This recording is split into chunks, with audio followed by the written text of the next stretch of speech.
এরপরে আমাদেরকে দেখতে হবে তাহলে নাজাতের পথ কোনটা, সেটা আমরা গ্রহণ করব। তার মানে আমাদের আহ্বান থাকবে ওই সমস্ত মানুষের প্রতি যারা আল্লাহ থেকে উল্টা পথে আছে, তারা এখন উপায় খুঁজুক যে কিভাবে তারা আল্লাহর পথে আসবে, তাদের জন্য উপায় প্রয়োজন। এই জন্য প্রথম আপনি মেনে নেন, যেই ব্যক্তি ইসলাম পালন করে না সে মূলত ভুল পথে আছে। যেই ব্যক্তি ইসলামের ফরজিয়াতগুলোকে নষ্ট করতেছেন, আপনি আল্লাহ থেকে বিমুখ হয়ে আছেন, এটা প্রথমে আপনি মেনে নেন। এটা মেনে নিলে কি হবে, এটা আপনার জন্য দোষারোপ নয়, আপনাকে তিরস্কার করা হচ্ছে না। মূলত এটা মেনে নেওয়ার মাঝে আমাদের কল্যাণ আছে। যেমন বিদাতীদের সম্পর্কে কি বলা হয়, বেদাতীদের তওবা কেন কবুল করা হবে না, কারণ এই যে ভুল পথে আছে সে মনেই করে না।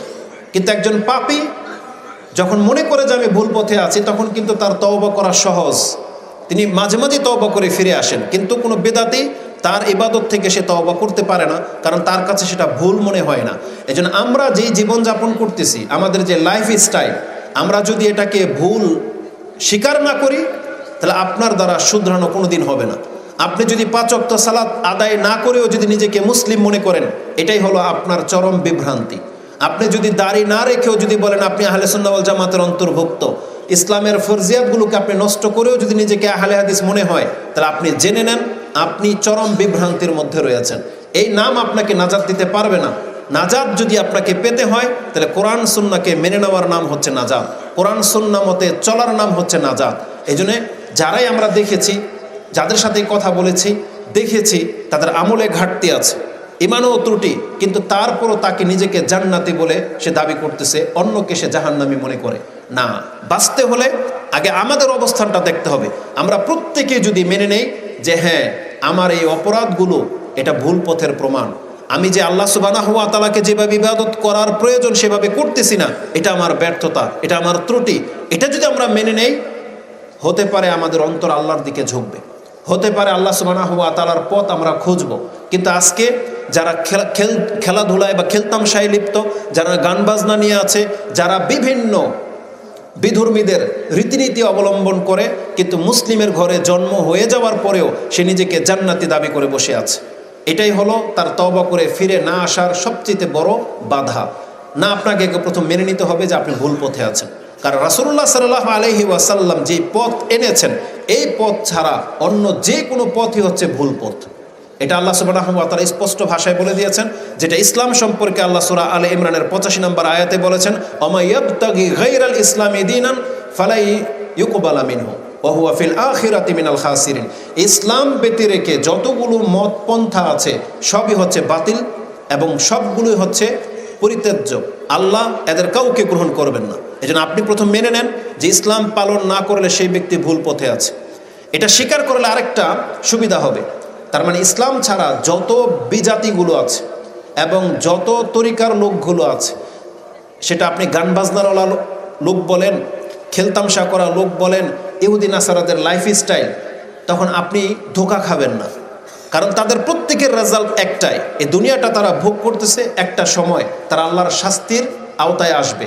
এই জন্য আপনাকে মেনে নিতে হবে যে যেই পথ আমি অনুসরণ করতেছি এটা ভুল পথ।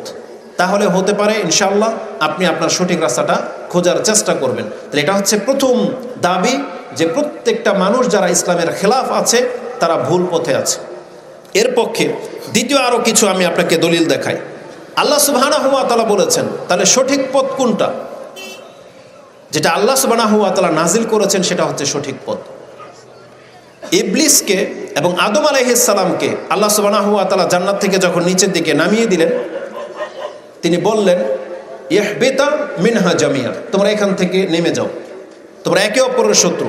ফাইম্মা ইয়াতিয়ান্নাকুম মিন্নি হুদান ফামান তাবিআ হুদায়া ফালা ইয়াদিল্লু ওয়ালা ইয়াশকা। আল্লাহ সুবহানাহু ওয়া তাআলা সূরা বাকারা 37-38 নম্বর আয়াতগুলো দেখেন, এবং এই আয়াতটি রয়েছে সূরা তাহা 20 নম্বর সূরার 123 নম্বর আয়াতে। আল্লাহ সুবহানাহু ওয়া তাআলা বলেছেন, আমার পক্ষ থেকে যখন একটা হেদায়েত আসবে, এই হেদায়েতটাকে যেই ব্যক্তি অনুসরণ করবে সেই ব্যক্তি গুমরাহ নয়, সেই ব্যক্তি হতভাগ্য নয়। তো বোঝা যাচ্ছে যেই ব্যক্তি ইসলাম ফলো করে না, আল্লাহর নাজিলকৃত বিধানকে সে তাওয়াক্কা করে না, তাহলে অবশ্যই সেই ব্যক্তি গুমরাহ। কারণ আল্লাহ বলেছেন ফামানিত্তাবা হুদা, যে ব্যক্তি আমার হিদায়াতটাকে অনুসরণ করবে সেই ব্যক্তি গুমরাহ নয়। তার মানে যারা জানার পরেও কোরআন সুন্নাহ মেনে নেননি, নিঃসন্দেহে আপনি ভুল পথে আছেন, এই আয়াত সেটা প্রমাণ করে। দ্বিতীয়ত আল্লাহ সুবহানাহু ওয়া তাআলা বলেন, আরেকটা হাদিস নিয়ে নেন, সহিহ ইবনে হিব্বান ৬২১৭ নম্বর একটা হাদিস এনেছেন, আর সাহিহাতের মধ্যে ৩৩৫০ রয়েছে। আবু হুরায়রা রাদিয়াল্লাহু তাআলা আনহু তিনি রাসূলুল্লাহ সাল্লাল্লাহু আলাইহি ওয়াসাল্লাম থেকে বর্ণনা করেন যে মূসা আলাইহিস সালাম তিনি আল্লাহকে ৬টি প্রশ্ন করেছিলেন। সাআলা মূসা রাব্বাহু সিত্তাতি খিসাল, ৬টি খিসাল সম্পর্কে, সূক্ষ্ম বিষয় সম্পর্কে প্রশ্ন করেছিলেন। তার মধ্যে একটা হলো তিনি জিজ্ঞেস করেছেন, ইয়া রাব্বি ফাআইয়ু ইবাদাকা আহাদা, আপনার কোন বান্দা সঠিক পথে আছে? জবাবে আল্লাহ সুবহানাহু ওয়া তাআলা বলেছিলেন, ক্বালা আল্লাযী ইয়াত্তাবিউল হুদা, যেই ব্যক্তি আমার দেখানো হিদায়াতের পথ অনুসরণ করে এই ব্যক্তি কেবল হেদায়েতের পথে আছে। তার মানে এই হাদিস থেকে যেটা জানা যায়, আল্লাহ সুবহানাহু ওয়া তাআলা ওই ব্যক্তিকে হেদায়েতওয়ালা গ্রহণ করেন যেই ব্যক্তি হেদায়েতটাকে অনুসরণ করে। কোনো ব্যক্তি শুধু কোরআন সুন্নাহকে মেনে নিলে সেই ব্যক্তি হেদায়েত প্রাপ্ত নয়, বরং কোরআন সুন্নাহকে মেনে চলতে হবে। আল্লাহ সুবহানাহু ওয়া তাআলা কি বলেছেন? আল্লাযী ইয়াতবাউ, যেই ব্যক্তি হিদায়াতের অনুসরণ করে সেই ব্যক্তি হেদায়েতের উপরে আছে। তার মানে আপনি যদি বলেন কোরআন আল্লাহর কালাম, তার মানে আপনি হেদায়েত পেয়ে যান নাই, এটা একটা আপনার বিশ্বাস। কিন্তু এই কোরআন আল্লাহর কালাম, এটাকে আপনি যদি বাস্তবায়ন করেন, যেমন আল্লাহ বলেছেন ইকরা, তুমি পড়ো, তাহলে আপনি হেদায়েতের উপরে আছেন। আপনি যখন জানবেন যে ডান হাতে খাওয়া সুন্নাহ, এই আমলগুলো সুন্নাহ, কিন্তু নিজে করেন না, আপনার এই সুন্নাহ স্বীকার করাটা এটা হেদায়েতের বাণী নয়, বরং আপনি এটা মেনে চলাটা হচ্ছে সুন্নাহ, মেনে চলাটা হচ্ছে হিদায়াত। কারণ আল্লাহ সুবহানাহু ওয়া তাআলা কোরআনের মধ্যে বহু জায়গায় বলেছেন ইবাদত করাটা হলো সিরাতাল মুস্তাকিম। যেমন আল্লাহ সুবহানাহু ওয়া তাআলা সূরা ইয়াসিন ৩৬ নম্বর সূরার ৬১ নম্বর আয়াতে বলেছেন ওয়ানি'বুদুনি হাযা সিরাতুম মুস্তাকিম, হ্যাঁ আমার ইবাদত করো, এটাই হচ্ছে সঠিক পথ। তার মানে যেই ব্যক্তি ইসলাম শুধু মেনে নিয়েছেন কিন্তু আমল করেন না, আপনি হিদায়াতের উপরে নাই, বরং আপনাকে ইসলাম মেনে চলতে হবে, এটা হলো হিদায়াতের পথ। এই জন্য সর্বপ্রথম আমাদেরকে যে জিনিসটা জানতে হবে যে ইসলাম ব্যতি রেখে আমরা যেই লাইফের উপরে আছি এটা মূলত ভুল পথ, ইসলাম হচ্ছে সঠিক পথ। এই জন্য যেই ব্যক্তি আল্লাহর দিকে ফিরে আসতে চায় তাকে প্রথমে ইসলামটাকে গ্রহণ করতে হবে, যেভাবে ইব্রাহিম আলাইহিস সালাম গ্রহণ করেছিলেন, যেভাবে রাসূলুল্লাহ সাল্লাল্লাহু আলাইহি ওয়াসাল্লামের দাওয়াতে সাহাবায়ে কেরামরা গ্রহণ করেছিলেন। ওই ঈমানটা চাচ্ছেন আল্লাহ সুবহানাহু ওয়া তাআলা। যখন ইব্রাহিম আলাইহিস সালামকে আল্লাহ বলেন ওয়াইযা ক্বালা লাহু রাব্বুহু আসলিম ক্বালা আসলামতু লিরাব্বিল আলামিন, যেটা আপনি সূরা বাকারার ১৩১ নম্বর আয়াতে পেয়ে যাবেন। তো ইব্রাহিম আলাইহিস সালামের ঘটনাগুলো আল্লাহ কোরআনে কেন নাজিল করেছেন? যে ইব্রাহিম আলাইহিস সালামকে যখনই বলা হয়েছে তুমি কি তোমার রবের কাছে আত্মসমর্পণ করছো, তখন তিনি বললেন আমি করে নিলাম। এবং আল্লাহ সুবহানাহু ওয়া তাআলা আমাদেরকে দেখিয়েছেন যে একজন ঈমানদার যখন আল্লাহর কাছে আত্মসমর্পণ করে তখন তার আমলটা কেমন হয়। ইব্রাহিম আলাইহিস সালামকে এমন কোনো পরীক্ষা করা হয়েছে যা তিনি উত্তীর্ণ হন নাই, আপনি দেখাতে পারবেন না। যখন আল্লাহ তাকে যেই রকম পরীক্ষা করেছেন প্রত্যেকটা পরীক্ষায় তিনি উন্নত হয়েছেন, পাশ করেছেন। আল্লাহ সুবহানাহু ওয়া তাআলা তাকে লম্বা সময় বিনা সন্তানে রেখেছেন, ৭০, ৮০, ৯০ বছর হয়ে গেছে তার সন্তান হয়নি, কিন্তু তিনি আল্লাহ থেকে মুখ ফিরাননি। আল্লাহ যখন তাকে সন্তান দিয়েছেন, সেই সন্তানকে বলা হয়েছিল মরুভূমিতে রেখে আসতে, তিনি দ্বিধা করেননি, রেখে আসলেন মরুভূমিতে।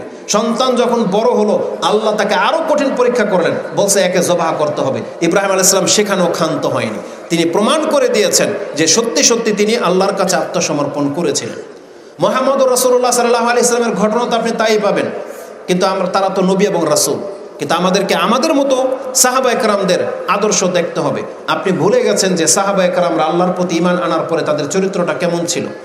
যখনই আল্লাহর পক্ষ থেকে কোনো কিছু হালাল হারাম করা হয়েছে তারা সাথে সাথে মেনে নিয়েছেন, আমাদের মতো হিল্লা বাহানা করেননি। রাসূলুল্লাহ সাল্লাল্লাহু আলাইহি ওয়াসাল্লাম যখন ইসলাম এনেছেন ওই সময়টাতে তারা মদ পান করত। যখনই বলা হয়েছে হুররিমাতুল খামর, একজন সাহাবীর মুখে মদ ছিল, তার ঈমান তাকে সেটাকে গিলতে বাধা দিয়েছে, তার মুখ থেকে সাথে সাথে সেই মদটুকু ফেলে দিয়েছে, হাতের গ্লাস ঝরে গেছে, মটকাগুলো ঢেলে দেওয়া হয়েছে। কিন্তু আমাদের ঈমান কি? বছরকে বছর শুনতেছেন সিগারেট, বিড়ি, জর্দা এগুলো হারাম, কিন্তু আপনি বলতেছেন অভ্যাস হয়ে গেছে, ছাড়তে পারি না। বছরকে বছর শুনতেছেন দাড়ি রাখতেই হবে, টাকনার উপরে প্যান্ট তুলতেই হবে, 5 ওয়াক্ত সালাত ফরজ, পর্দা করা ফরজ, কিন্তু তাদের ঈমান কান দিয়ে শোনার সাথে সাথে জীবনের উপরে প্রভাব পড়ে গেছে। কিন্তু আমরা বছরকে বছর শুনতেছি, কিন্তু এখন পর্যন্ত আমরা সেটা গ্রহণ করার মতো মেজাজ তৈরি করতে পারিনি। তাহলে নিঃসন্দেহে দুই ঈমানের মধ্যে পার্থক্য আছে। আমাদেরকে আল্লাহ সুবহানাহু ওয়া তাআলা রাসূলুল্লাহ সাল্লাল্লাহু আলাইহি ওয়াসাল্লামের সাহাবা একরামদের মতো ঈমান আনতে বলেছেন, এবং এটাকে আল্লাহ সুবহানাহু ওয়া তাআলা একটা মূলনীতি করে দিয়েছেন। যখন দেখেছেন সাহাবা একরামরা আল্লাহর পক্ষ থেকে যা কিছু আদেশ করা হয় তাই মেনে চলেন, তখন আল্লাহ পুরো পৃথিবীবাসীর জন্য এটা একটা আইন করে দিয়েছেন, ওয়াইন আমানু বিমিসলি মা আমানতুম বিহি ফাকাদ ইহতাদাউ, যেটা আপনি সূরা বাকারার 37 নম্বর আয়াতে পেয়ে যাবেন। আল্লাহ সুবহানাহু ওয়া তাআলা বলেন, আজকে সাহাবা একরাম এবং হে নবী আপনি যেভাবে আল্লাহর প্রতি ঈমান এনেছেন, যদি পুরো পৃথিবীবাসী আপনাদের অনুকরণ করে ঈমানের ক্ষেত্রে আপনাদের মতো ঈমান আনতে পারে, ফাকাদ ইহতাদাউ, তাহলেই হেদায়েত পাবে, নয়তো নয়। আজকে আমরা কেন ইসলাম পাওয়ার পরেও বিমুখ? কারণ আমাদের এই ঈমানের মধ্যে ঘাটতি আছে। সাহাবা একরামদের ঈমানের মধ্যে কোনো ঘাটতি ছিল না। যখনই তাদেরকে যা কিছু আদেশ করা হয় তারা মেনে নিয়েছে। নামাজ অবস্থায় বলা হয়েছে কিবলা পরিবর্তন হয়ে গেছে, জিজ্ঞাসা করার প্রয়োজন বোধ করেনি। রুকু অবস্থায় তারা ঘুরে গেছে। যেমন মদ ঢেলে দিয়েছে, যেমনটা বললাম, তারা ডুব গিলে দেখেনি। যখনই একজন সাহাবের চুল বেশি লম্বা ছিল, টাকনার নিচে প্যান্ট ছিল, রাসূলুল্লাহ তাকে বলেছেন যদি সে চুলগুলো কেটে নিত, যদি তার প্যান্টটাকে ছোট করে নিত, এক মুহূর্ত দেরি করেনি, ঘরে গিয়েছে, কেচে দিয়ে চুল প্যান্ট কেটে চলে আসছে। এটা হচ্ছে ঈমান। তো এটাই হলো আল্লাহ সুবহানাহু ওয়া তাআলা দেখতে চেয়েছেন, যে আল্লাহমুখী হতে হলে এইরকম একটা মেজাজ তৈরি করতে হবে। ইব্রাহিম আলাইহিস সালাম তিনি বলেছিলেন, ইন্নী যাহিবুন ইলা রাব্বিহি সায়াহদিন, আমি আমার রবের দিকে চললাম, তিনি আমাকে রাস্তা দেখাবেন। তা আমাদেরকে ওই মুখী হতে হবে যে যখন আল্লাহ এবং তার রাসূলের পক্ষ থেকে আমাদেরকে ডাকা হয়েছে, আমাদেরকে তার সাড়া দিতে হবে। কারণ আল্লাহ সুবহানাহু ওয়া তাআলা বলেছেন, ইয়া আইয়ুহাল্লাযীনা আমানু ইযা দুউ ইলাল্লাহি ওয়া রাসূলিহি লিয়াহকুমা, যে আয়াতটা সূরা আনফাল আছে ওটা নিয়ে নেন। আল্লাহ সুবহানাহু ওয়া তাআলা বলেছেন, ইয়া আইয়ুহাল্লাযীনা আমানু ইস্তাজিবু লিল্লাহি ওয়া লিররাসূলি ইযা দাআকুম লিমা ইউহয়িকুম, আল্লাহ এবং তার রাসূলের পক্ষ থেকে যখন তোমাদেরকে ডাকা হয় সেই পক্ষে সাড়া দিয়ে দাও, এটাই হচ্ছে তোমার প্রকৃত জীবন। লিমা ইউহয়িকুম বলা হয়েছে, এটাই হচ্ছে প্রকৃত জীবন। তাহলে আমাদের অন্তর থেকে চাইতে হবে যে আমরা আল্লাহর পথে আসতে চাই, নিজের ইচ্ছা থাকতে হবে। যেমন আল্লাহ সুবহানাহু ওয়া তাআলা নিজে থেকে কোনো ব্যক্তিকে দাড়ি গজিয়ে দেবেন না, নিজে থেকে আপনাকে ফজরের সময় আল্লাহ সুবহানাহু ওয়া তাআলা ধাক্কা দিয়ে জাগিয়ে দেবেন না, বরং আল্লাহ সুবহানাহু ওয়া তাআলা বলেছেন, ইন্নাল্লাহা লা ইউগাইয়িরু মা বিকাউমিন হাত্তা ইউগাইয়িরু মা বিআনফুসিহিম। সূরা রাদ 13 নম্বর সূরার 11 নম্বর আয়াতে পেয়ে যাবেন যে আল্লাহ বলেছেন কোন জাতি যদি নিজের পরিবর্তন না চায় তাহলে আল্লাহ নিজে থেকে তার পরিবর্তন ঘটাবেন না। আল্লাহ সুবহানাহু ওয়া তাআলা শুধু আদেশ জারি করেছেন, পথ পন্থা বলে দিয়েছেন, কিন্তু আপনাকে আল্লাহ চাইলে বাধ্য করতে পারতেন, কিন্তু করবেন না। আল্লাহ বলেছেন তোমাকে জানিয়ে দেওয়া হয়েছে এটা আমার পথ, তুমি স্বেচ্ছায় এই পথে আসলে আসো, না হলে তোমার রেজাল্ট কিন্তু খুব পরিণতি খারাপ হবে। যতগুলো জাতিকে ধ্বংস করা হয়েছে আল্লাহ কি বলেছেন, তারা কি ভ্রমণ করে দেখে না? আফালাম ইয়াসিরু ফিল আরদ ফাকাইফা কানা আকিবাতুল্লাযিনা মিন ক্বাবলিহিম, তাদের পূর্বের কত মানুষকে আল্লাহ ধ্বংস করে দিয়েছেন। দাম্মারাল্লাহু আলাইহিম, যাদেরকে আল্লাহ সুবহানাহু ওয়া তাআলা একদম সমূলে বিনাশ করে দিয়েছেন। ওয়ালিল কাফিরিনা, কাফেরদের জন্য অনুরূপ রয়েছে, যেটা সূরা মুহাম্মদের মধ্যে পেয়ে যাবেন। আল্লাহ সুবহানাহু ওয়া তাআলা আমাদেরকে বলতেছেন যে জাতিকে দেখে তোমরা ধোঁকা খেয়ে যাচ্ছ, তোমরা ধোঁকা খেয়ে যেও না, তাদেরকে এক সময় আল্লাহ সুবহানাহু ওয়া তাআলা হালাক করে দেবেন। হয় তাদেরকে আযাব দিয়ে শাস্তি দেবেন, অথবা কিয়ামত তাদের জন্য অপেক্ষা করতেছে। এজন্য তাদের জীবনটা এখানে শেষ হয়ে যাবে, এটাই তাদের প্রকৃত জীবন নয়। আল্লাহ সুবহানাহু ওয়া তাআলা আমাদেরকে পরকালের দিকে ডেকেছেন। আল্লাহ সুবহানাহু ওয়া তাআলা বলেছেন, ফাফিরু ইলাল্লাহ, তোমরা আল্লাহর দিকে ফিরো, আল্লাহর দিকে আসো। এবং আল্লাহ সুবহানাহু ওয়া তাআলা বলেছেন, আনিবু ইলা রাব্বিকুম ওয়া আসলিমু লাহ, তোমরা তোমাদের পালনকর্তার দিকে মনোনিবেশ করো, ঝুঁকে যাও এবং তার কাছে আত্মসমর্পণ করো। আল্লাহ সুবহানাহু ওয়া তাআলা বলেছেন আযাব আসার আগেই তোমাদেরকে এটা করা উচিত, যেটা আপনি সূরা জুমার 39 নম্বর সূরাতে পেয়ে যাবেন। তো আল্লাহ সুবহানাহু ওয়া তাআলা আমাদেরকে তার দিকে ডেকেছেন। এই কথাগুলোর মধ্যে যেহেতু সময় খুব কম, কয়েকটা উপায় আমরা দেখতে পাচ্ছি। এক, আল্লাহর পথে ফিরে আসার আপনার আমার ইচ্ছা লাগবে। যদি আমরা আল্লাহর দিকে ফিরে আসতে চাই তাহলে আল্লাহর পক্ষ থেকে আমাদেরকে সাহায্য করা হবে। যেমন কাহাববাসীর ঘটনাতে আল্লাহ সুবহানাহু ওয়া তাআলা বলেছিলেন যে তারা যখন আল্লাহর প্রতি ঈমান এনেছে, আল্লাহ তাদের ঈমানকে আরও বৃদ্ধি করে দিয়েছিলেন, যেটা আপনি 13 নম্বর আয়াতে পেয়ে যাবেন, 18 নম্বর সূরার 13 নম্বর আয়াতে। এটা হচ্ছে আল্লাহ সুবহানাহু ওয়া তাআলার প্রকৃত বৈশিষ্ট্য, যে আল্লাহ সুবহানাহু ওয়া তাআলা বলেছেন তুমি যদি আমার দিকে আধা হাত আসো আমি তোমার দিকে 1 হাত যাব, তুমি যদি আমার দিকে হেঁটে আসো আমি তোমার দিকে দৌড়িয়ে যাব। সেই হাদিস আমরা প্রত্যেকেই জানি, বুখারী মুসলিমের মধ্যে রয়েছে। অতএব প্রথম পদক্ষেপটা আমাদের লাগবে। আপনি প্রথম নিয়ত করেন, আপনি প্রথম চেষ্টা করেন, আপনি আল্লাহর কাছে ফিরে আসার তৌফিক কামনা করেন, তাহলে আল্লাহ সুবহানাহু ওয়া তাআলা আপনাকে তৌফিক দান করবেন। আল্লাহ জানিয়ে দিয়েছেন যে তোমরা সবাই গুমরাহ, আমি যাকে হেদায়েত করব সে ছাড়া, ফাস্তাহদুনি, আমার কাছে হেদায়েত তলব করো, আহাদিকুম, আমি তোমাদেরকে হেদায়েত দান করব। এজন্যে আল্লাহ সুবহানাহু ওয়া তাআলার কাছে ফিরে আসার একটা উপায় হলো, প্রথমে আপনি ইচ্ছা পেশ করেন, আল্লাহর কাছে আপনি ইচ্ছা পেশ করেন যে আল্লাহ আমি ফিরতে চাই, আল্লাহ তুমি আমাকে তৌফিক দাও, আমি তোমার পথে ফিরে আসতে চাই, আমার পথকে তুমি সহজ করো। প্রথম আপনি আল্লাহর কাছে চান। দ্বিতীয়ত, আপনি যেই পথে ছিলেন, যাদের সাথে ছিলেন, আপনি তাদের পথ এবং ওই স্থানকে পরিত্যাগ করতে হবে। যাদের সাথে থাকলে আপনার পাপ হয়, যেই এলাকাতে আপনার দ্বারা পাপ হয়, আপনার পক্ষে সম্ভব হলে সেই এলাকা আপনাকে ছেড়ে দিতে হবে। আর ওই বন্ধু বান্ধবগুলো অবশ্যই ছাড়তে হবে, কারণ আল্লাহ সুবহানাহু ওয়া তাআলা বলেছেন তোমরা সত্যবাদীদেরকে গ্রহণ করো। যেমনটা সূরা তাওবার মধ্যে আল্লাহ বলেছেন, ইয়া আইয়ুহাল্লাযীনা আমানু ইত্তাকুল্লাহ, আল্লাহকে ভয় করো, ও কুনু মা'আস সাদিকিন, এবং তোমরা সত্যবাদীদের সাথে হয়ে যাও। তারা হচ্ছেন সাহাবা একরাম, এবং পরবর্তীতে যারা সাহাবা একরামদেরকে নিষ্ঠার সাথে অনুসরণ করেছেন তারাই হলো সেই সত্যবাদী টিম। আমাদেরকে বলা হয়েছে যারা ইসলাম পালন করে এমন ব্যক্তিদেরকে বন্ধু হিসেবে গ্রহণ করতে, এমন ব্যক্তিদেরকে আত্মীয় হিসেবে গ্রহণ করতে, এমন ব্যক্তিদের প্রতিবেশী হওয়া আমাদেরকে শিক্ষা দেওয়া হয়েছে। এই জন্য যারা বেদিন, যারা ধর্মকর্মে করে না, যারা নাচ গান খেলতামশা নিয়ে থাকে, এমন বন্ধু বান্ধবদেরকে আপনাদেরকে প্রত্যাখ্যান করতে হবে এবং ওই স্থান আপনাকে ছাড়তে হবে যেই স্থানে গেলে আপনার পাপ হয়। পার্ক বলেন, যে কোনো জায়গায় ঘুরতে যাওয়া বলেন, যেখানে গেলে পাপ হয় সেই জায়গাতে আপনি যেতে পারবেন না। বনী ইসরায়েলের সেই ব্যক্তির ঘটনা হয়তো আপনারা জানেন, যেই ব্যক্তি 100টা মানুষকে হত্যা করেছিল, তারপরও সেই ব্যক্তি আল্লাহর পথে ফিরে আসতে চেয়েছিল।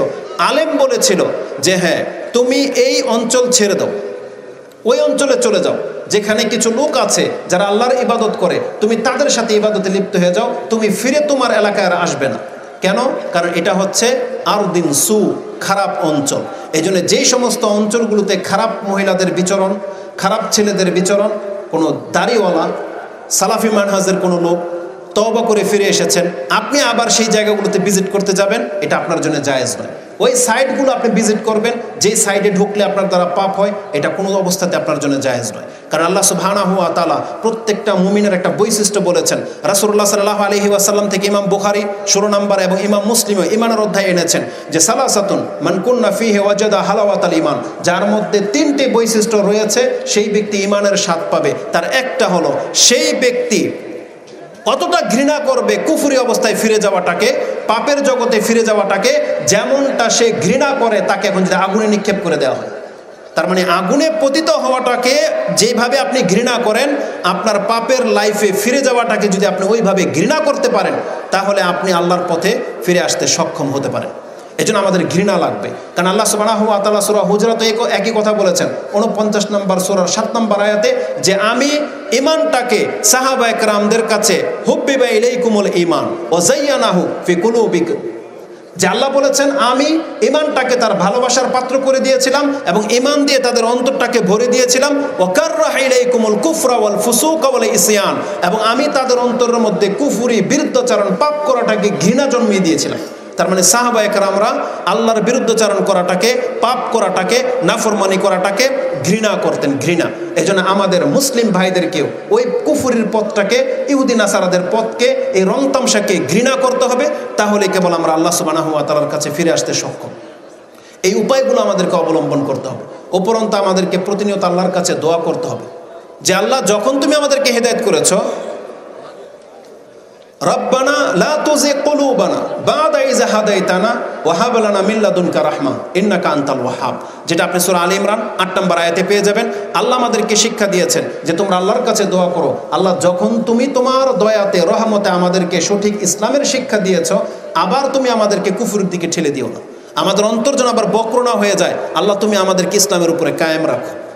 আর যখনই কোনো ব্যক্তি তওবা করে ফিরে আসবেন, আপনি জেনে নেন আল্লাহ বলেছেন বান্দা তোমার তওবাটা যেন উত্তমভাবে হয়। যেমনটা আল্লাহ সুবহানাহু ওয়া তাআলা 66 নম্বর সূরার 8 নম্বরে বলেছেন যে ইয়া আইয়ুহাল্লাযীনা আমানু তুবু ইলাল্লাহি তাওবাতুন নাসুহা, তোমরা আল্লাহর কাছে খালেসভাবে, খালেস অন্তর থেকে আল্লাহর কাছে ফিরে আসো। আর এই খালেসভাবে তওবা করে ফিরে আসার মানেই হলো আপনি আর সেই পথে কোনোদিন পা বাড়াবেন না, তাহলে আল্লাহ সুবহানাহু ওয়া তাআলাকে আপনি সঠিকভাবে পেয়ে যেতে পারেন। তাহলে আল্লাহর পথে ফিরে আসাটা আপনার জন্য সহজ হবে। এছাড়া আরও বহু কিছু দিক রয়েছে, যেমন আল্লাহর পথে ফিরে আসাটাকে আমাদেরকে সাহায্য করবে যদি আমরা আল্লাহকে ভালোবাসতে পারি। আর যদি কোনো ব্যক্তি একথা দাবি করে যে আমি আল্লাহকে ভালোবাসি, তাহলে তার জন্য আল্লাহ বলেছেন প্রমাণস্বরূপ তোমাকে রাসূলের অনুসরণ করতে হবে, যেটা সূরা আলে ইমরানের 31, 32, 33 এই আয়াতগুলোতে পেয়ে যাবেন। আল্লাহ কি বলেছেন? ইন কুনতুম তুহিব্বুনাল্লাহ ফাত্তাবিউনি, যদি সত্যি সত্যি তোমরা আল্লাহকে ভালোবাসার দাবি করো তাহলে আমার অনুসরণ করো। রাসূলুল্লাহ সাল্লাল্লাহু আলাইহি ওয়াসাল্লামের অনুসরণের মাধ্যমেই আল্লাহর পথ পাওয়া সম্ভব, আল্লাহর পথে ফিরে আসা সম্ভব, আল্লাহর পথে টিকে থাকা সম্ভব। এবং সর্বশেষ আল্লাহ সুবহানাহু ওয়া তাআলা যে কথাটা বলেছেন, যেটা আপনি সূরা ফুসসিলাত হামিম সেজদার 41 এর 31 নম্বর আয়াতে পেয়ে যাবেন, 30-31 আল্লাহ বলেছেন যেই ব্যক্তি বলে ইন্নাল্লাযীনা ক্বালু রাব্বুনাল্লাহ সুম্মা ইসতাকামু, যেই ব্যক্তি বলবে আমার রব আল্লাহ, এটা আমি মেনে নিয়েছি, আল্লাহ বলেছেন সুম্মা ইসতাকামু, তাহলে এটার উপর তোমার ইস্তেকামাত লাগবে। যেমন আল্লাহ সুবহানাহু ওয়া তাআলা রাসূলকে বলেছেন ফাস্তাকিম কামা উমিরতা ওয়া মান তাবা মাক ওয়ালা তাতগাও, সূরা হুদের মধ্যে পেয়ে যাবেন। আল্লাহ সুবহানাহু ওয়া তাআলা বলছেন ফাস্তাকিম কামা উমিরতা, তোমাকে যেই আদেশ করা হয়েছে সেই আদেশ পালনে তুমি কায়েম হয়ে যাও। ওয়া মান তাবা মাক, এবং আপনাকে যারা অনুসরণ করে তাদেরকেও বলেন এই আদেশ পালনে যেন তারা কায়েম থাকে। তা আল্লাহর পক্ষ থেকে আমাদেরকে আহ্বান করা হয়েছে আমরা যেন ইসলাম যারা বুঝতেছি, শিখতেছি, আল্লাহ আমাদেরকে বলেছেন আমরা যেন ইসলামটাকে খুব শক্ত করে ধারণ করি। রাসূলুল্লাহ সাল্লাল্লাহু আলাইহি সাল্লামকে এক সাহাবী জিজ্ঞেস করেছেন, ইয়া রাসূল এমন একটা কথা বলেন যেটা আপনার ছাড়া আর কাউকে আমার জিজ্ঞেস করার প্রয়োজন হবে না। রাসূল সাল্লাম বলেছেন কুল, তুমি বলো আমানতু বিল্লাহ, আমি আল্লাহর প্রতি ঈমান এনেছি, ফাস্তাকিম, এবং তুমি এই কথার উপরে মরার আগ পর্যন্ত কায়েম হয়ে যাও। এটা ইমাম বুখারী এবং মুসলিম কোট করেছেন। এজন্য আল্লাহ সুবহানাহু ওয়া তাআলার কাছে আমরা দোয়া করি যে হেদায়েতের বাণী আল্লাহর পক্ষ থেকে আমাদেরকে গ্রহণ করার তৌফিক দেওয়া হয়েছে, যে সালাফি মানহাজের দাওয়াত, কোরআন সুন্নাহর দাওয়াত আমাদের পর্যন্ত আল্লাহ পৌঁছে দিয়েছেন এবং আমাদেরকে গ্রহণ করার তৌফিক দিয়েছেন, মরার আগ পর্যন্ত যেন আমরা এর হক আদায় করে যেন মরতে পারি, বলেন আমিন। এবং আমরা যেন হক পথে থাকতে পারি, আমাদেরকে যেন আল্লাহ এমন সঙ্গী দান করেন এবং আমাদেরকে যেন এই পরিবেশ দান করেন, এই বাংলার জমিনে যেন আমরা ইসলামটাকে প্রতিষ্ঠিত করতে পারি, যাতে করে আর আমাদেরকে কুফরের দিকে ফেরার কোনো অপশন না থাকে। আল্লাহ তুমি আমাদেরকে শক্তি সামর্থ্য দান করো, এবং আমরা যারা তওবা করে ফিরে এসেছি আল্লাহ তুমি আমাদের তওবাকে কবুল করো, এবং মরার আগ পর্যন্ত আমাদেরকে ইসলামের উপরে কায়েম থাকার তৌফিক দান করো। আমিন ইয়া রাব্বাল আলামিন। সুবহানাকাল্লাহুম্মা রাব্বানা বিহামদিকা আশহাদু আল্লা ইলাহা ইল্লা আনতা আস্তাগফিরুকা ওয়া আতুবু ইলাইক। আসসালামু আলাইকুম ওয়া রাহমাতুল্লাহি ওয়া বারাকাতুহু।